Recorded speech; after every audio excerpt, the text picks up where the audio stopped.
そのに関しては、本人たちの中では、もうっていうのはもうあるんですよ。なにわ男子に関してはちょっと運勢を全部調べてみたんですよ。ほとんど運勢ああ。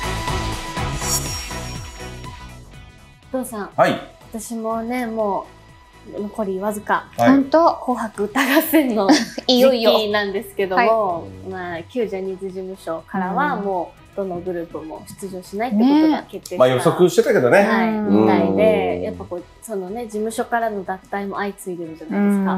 で、今、人気なのがなにわ男子さんとか、SnowManさんとかなのかな。そのあたりは、やっぱりこう応援してる方もたくさんいると思うんだけど、この後の動きっていうのはどんな風になってくるのかな。まずSnowManに関しては、もちろんこう契約を変えたりとかね、個人で。やりつつもジャニーズに残ると思うんですよ。あ、そうなんだ。今ジャニーズじゃないよ。名前なんだったっけ？スマイルアップですね。スマイルアップさんに残ると思うんですよね。だからそれはまあもちろん CM のね、問題もあるし、お仕事の問題もあるんでね。ただ本人たちの中では、もう辞めたいっていうのはもうあるんですよ。あ、でも簡単にはこう脱退しますってことはできないんですか？契約があるんで、いろいろな、やっぱり今現実スマイルアップさんと一緒にやってる仕事があるので、なるほど。すぐは抜けられない。けども、まあそれも徐々に終わっていくと、もしかすると抜ける可能性はその場はあります。一回抜けて、逆に今力がある程度そのね、いわゆるスキャンダル前に事務所が落ちてしまってるので、もっと力があるとか押していかないと、SnowManってまだまだ人気がね、上がっていく途中で今そうなっちゃってるので、一回はどっか他の外部に行くのかなっていう気はします。それはグループごと？はい。メンバー誰かとか。このグループがバラバラになるメリットもないんですよ。あ、そうなんですね。はい。一緒にいる方が強いので、崩れないと思います。まだね。僕はまたそういう意味ではSnowManは活躍するという意識、まあ、感じで見てますね。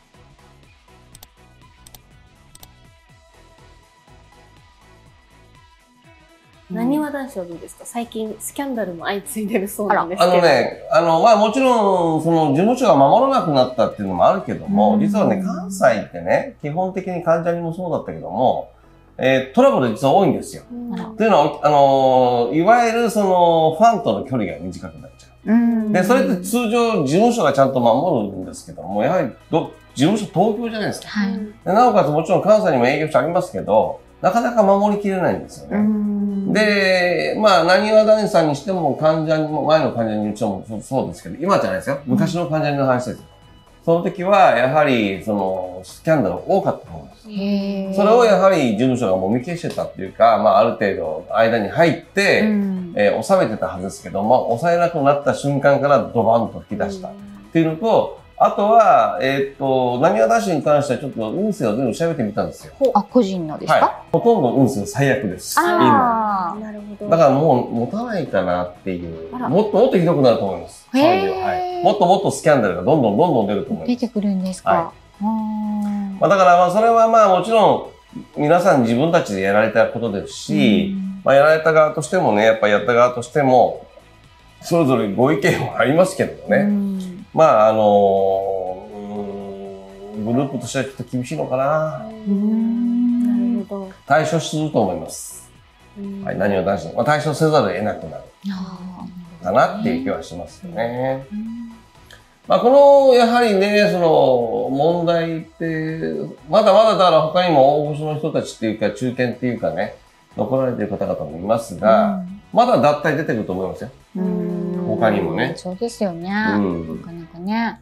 まあ新しいね、その社長さんになって、スマイルアップになってね、再始動だっていうふうにやってますけども、やはりまあ中にはやっぱりそこはジャニーさんに対してね、思いになった方ももちろんいますし、全員が全員納得してるわけじゃないのでね。まあただやっぱり世の中がこんだけ騒いでるから、まあまあっていうところで飲んだ人もいるでしょうし、今後のその、いわゆるスマイルアップとしての再編っていうか、本当の旅立ちっていうのは、まあ今度は外側が収まったけども、中での今度は内紛っていうか、中でのいろんなごちゃごちゃは、まあもちろん表に出ませんけど、収めていく必要があるのかなって気がします。まあ、その中で、スノーマンは、ね、大好きな方もいっぱいいると思いますけども、僕は、どの形であれこのグループは活躍すると思ってますから、安心してください。なにわ男子に関しては、今すごくきつい時期に入って厳しくて、まあ、いろいろとね、みそぎも出てくるかもしれませんが、まあ、今回これを機にね、まだまだもちろんファンの子もたくさんいると思いますので、考え方を改めてね、またやっていただけたらいいかなというふうに思いますよ。